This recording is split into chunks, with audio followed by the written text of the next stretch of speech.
我哋個課程主要有兩個部分嘅，包括係瑜伽啦同埋頌缽嘅部分。咁瑜伽上邊我哋係體式嘅一啲訓練，令到學生可以增加翻專注力同埋平衡力，亦都增加翻對身體嘅覺知嘅。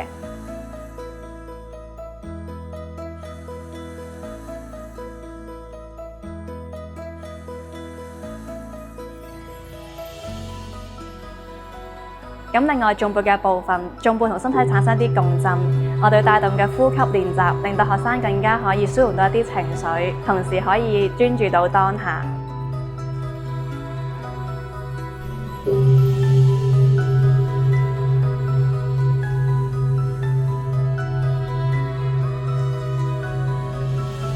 學生由我哋第一堂去開始嘅時候咧，佢哋一開頭會有少少可能唔係好適應要一啲冥想啊，或者係坐得耐嘅時間。但係隨住我哋嘅課程，慢慢佢哋習慣到，亦都可以開始識得平靜翻自己，揾到個平衡專注。無論喺體式嘅練習上邊啦，定係呼吸咧，都有大量嘅進步嘅。